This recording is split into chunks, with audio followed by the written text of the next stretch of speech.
What's up guys, I'm Ethan Carter and today I'm going to show you how I made this leather catch-all. Actually, I'm going to show you how I made 15 of them.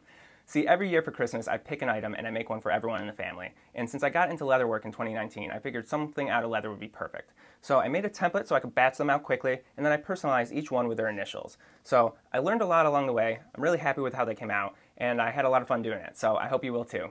Let's get to it. Since I needed to make 15 of these, and to avoid having to measure everything out for each one, I started by making a reusable template. I had this piece of Plascolite sitting on the shelf in my shop, so I decided to try that. It can be cut by simply scoring a line and then snapping it. It worked, but it needed some cleanup on the edges, and I did get some unwanted cracks along the way.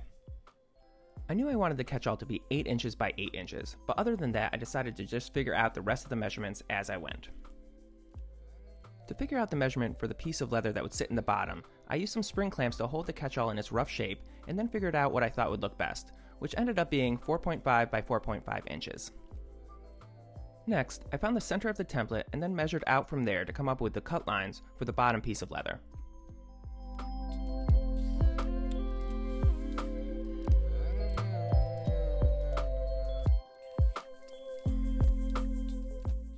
Using a utility knife, I then cut along those lines to remove the inner piece.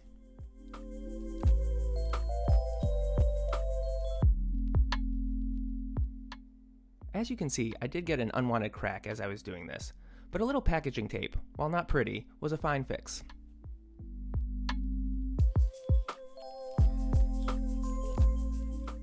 Next, I needed to figure out the locations for the snap holes. First, I added some blue tape to help avoid cracking as I drilled the holes, and then I figured out the locations. I found that the best placement for the snaps was 1 inch down from one side and a ½ inch in from the other on both sides of the corner.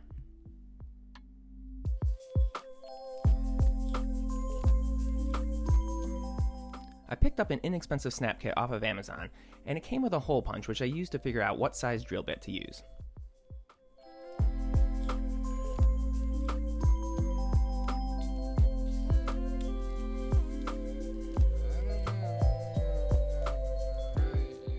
I made a full-scale PDF template based on all of these measurements for future use. If you're interested in getting a copy, please see this video's description for instructions on how you can get it.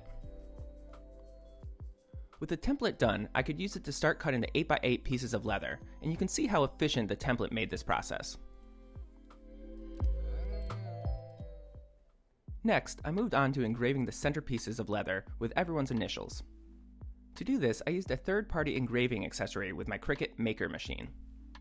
I'm not going to go into all the settings I used to do this, but I'll add a link to the video that I learned from in case you want to try it yourself. The leather leaves a lot of fibers on anything sticky, so to extend the life of my cutting mat, I always use Cricut's strong transfer tape on the bottom of the leather.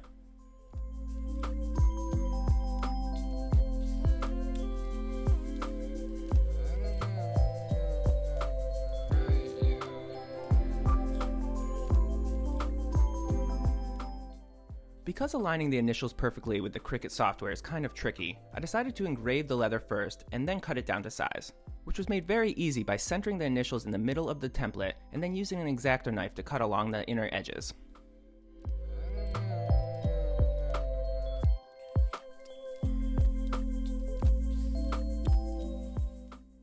Once all the centerpieces were cut, I moved on to punching the stitching holes.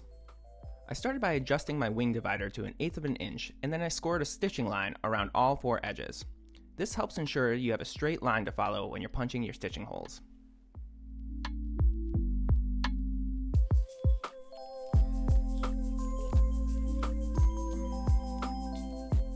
Next, I used a set of inexpensive leather stitching chisels to punch the stitching holes. To ensure the spacing between each hole stays consistent as I work down the line, I always make sure to place the stitching chisel point furthest to the left in the last hole of the previous set of holes I punched.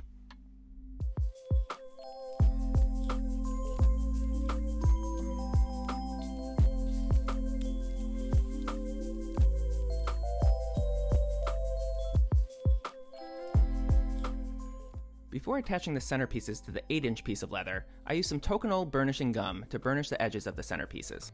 This gives them a nice polished and finished look. Next, I used the template again to lay out where to punch the holes for the snaps. I'd originally planned on punching the holes using the template as a physical guide, but I actually found it was easier and quicker to use my leather marking pen to lay it out and then punch the holes without the template.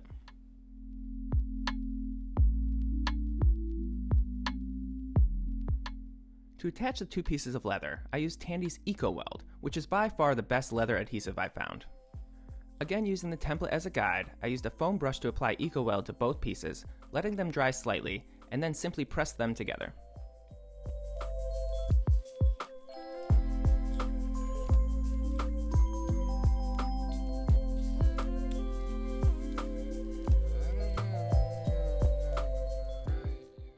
Now typically I would glue the two pieces of leather together first and then punch the stitching holes through both pieces at the same time, and this generally provides better results. But in this case, my stitching chisels were starting to get a little dull, and doing it this way actually worked better.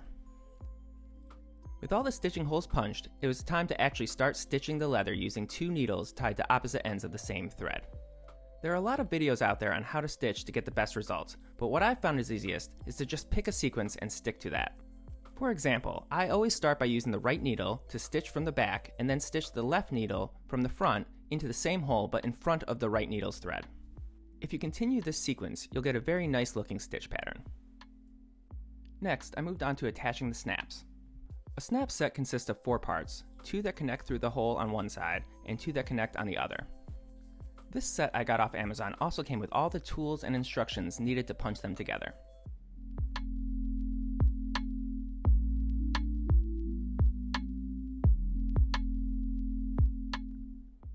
If you enjoyed this video, please consider hitting that subscribe and bell button. It really helps my channel grow. I also post a lot of behind the scenes and smaller scale projects as Ethan Carter Designs on Instagram, and would love to have you follow me there as well.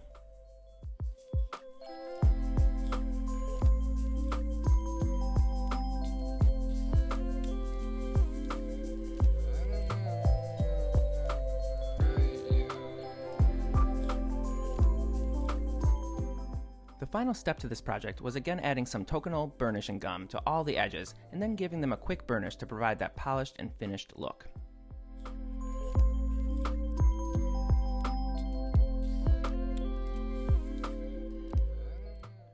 And with that, the leather catch-all was complete. I hope you enjoyed and learned something from this video, and thanks again for watching.